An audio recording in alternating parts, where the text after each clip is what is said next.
Mainit si Congressman Paduano sa AJ case. Pero ang grupo niya na Alex Bongcayo Brigade ang maraming pulis na ginorgor. Ito ang Istorya Pinas.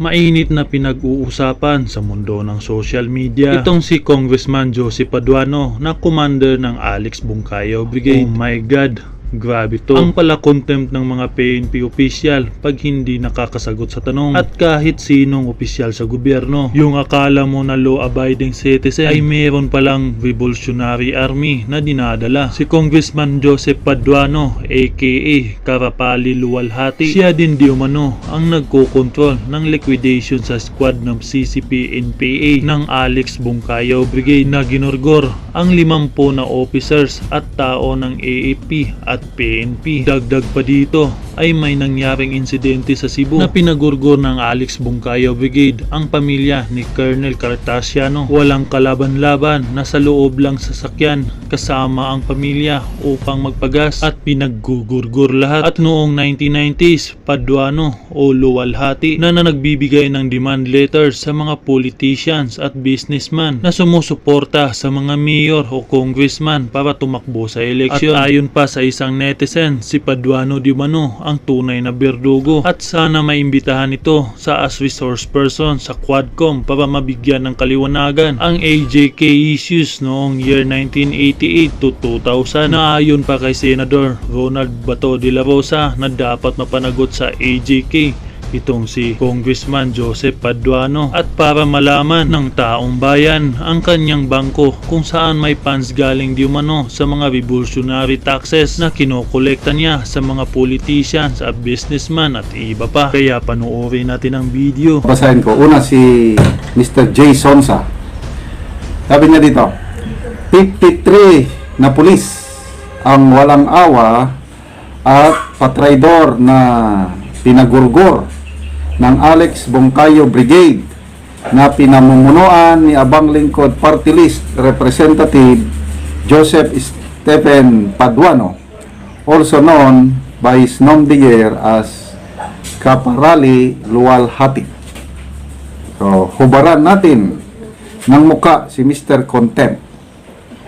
Mainit si Congressman Paduano sa AJK, extrajudicial killings.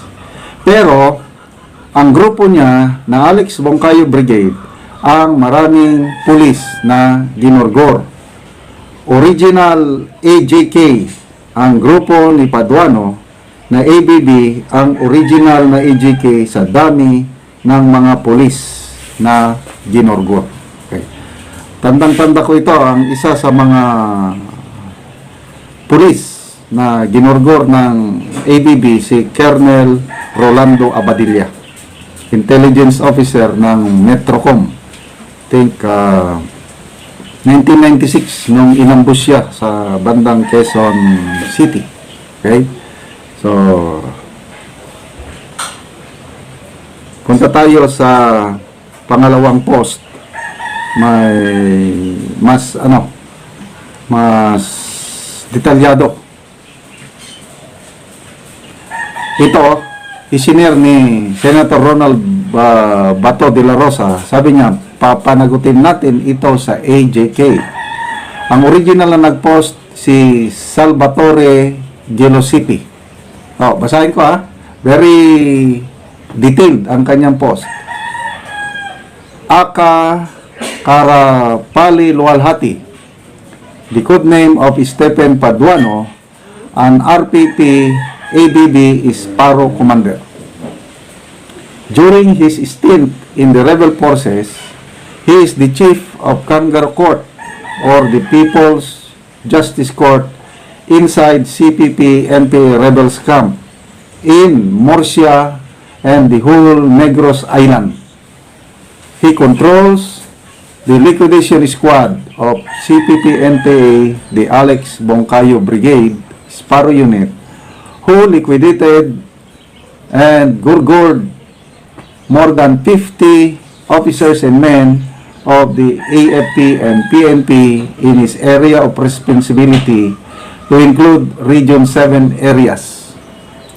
As I remember, my personal knowledge ito as I remember during election campaigns way back 1990s, on which Paduano or Luwalhati sending demand letters to politicians and businessmen who supported some mayors or congressmen to run on the election.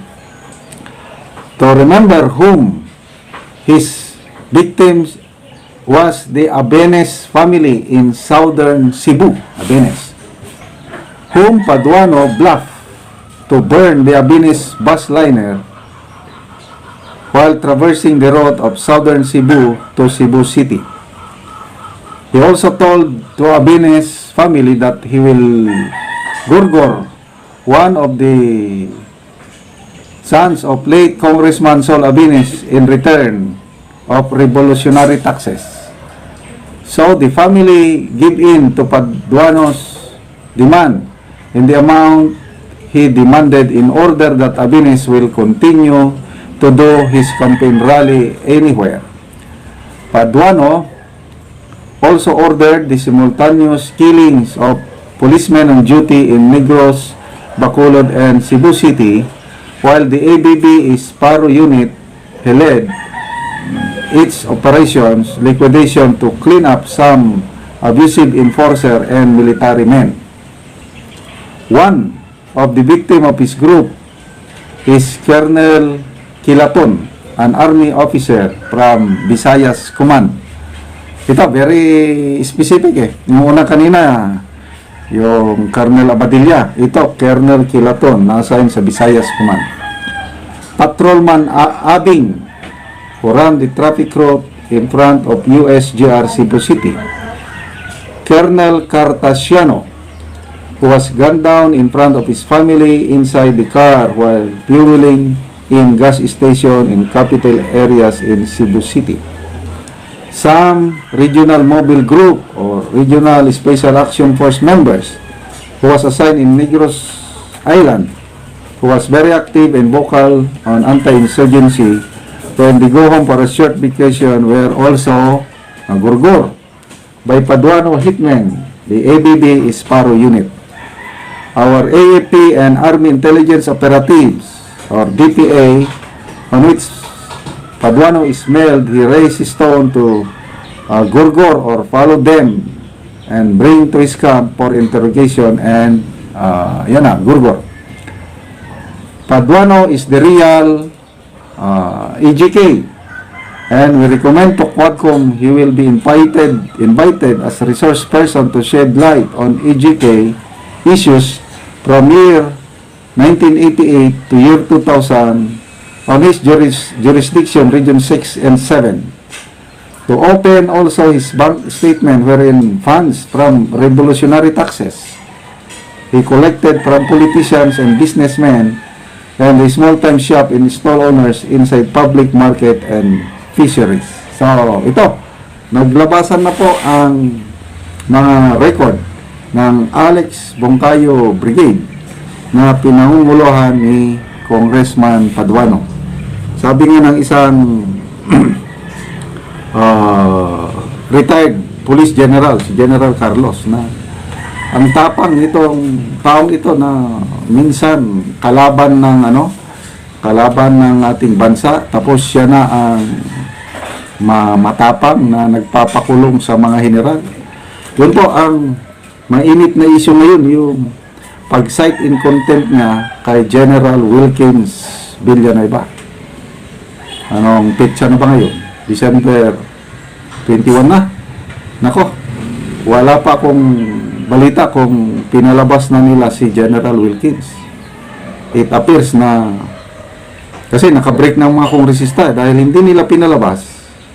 Doon lang talaga siya sa kulungan. Doon siya mag-Christmas, doon siya mag-New Year. Ang sakit nun.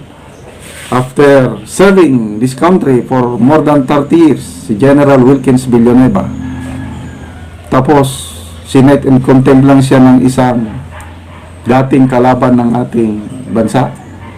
Tapos yun na. Lumalabas ngayon, ang dami pala, 50 plus na men and women in uniform ang biktima ng Alex Bongkayo Brigade. So, yun yung sinasabi ni Jason sa original AJK. Tapos ngayon, ang kanilang inaakusahan na AJK is si Pangulong Rodrigo Duterte, Senator Bato, Senator Bongo. Kitang-kita naman yung may AJK nga. Kaya lang, mga pulis ang may kagagawan doon. Bakit idawit nyo si PRRD? But anyway, wag tayong mabahala doon sa recommendation ng Quadcom na kasuhan si PRRD, Senator Bongo, Senator Bato de la Rosa dahil sa tingin ko lang napakahina ang kanilang ebidensya. Yung credibility ng mga testigo nila, walang-wala, as in zero credibility. Yung mga convicted na mga na-involve sa smuggling ng ipinagbabawal na gamot. Mark Taguba and Jimmy Guban, yung Colonel Asierto na may warrant of arrest, nagtatago ngayon. Yan yung mga nila. Kaya, bring it on. Sige, kasuhan nyo si PRRD. Walang problema. But then, yung original AJK, ABB, pinanguruan ni Congressman Paduano, may time of reckoning pa rin yan.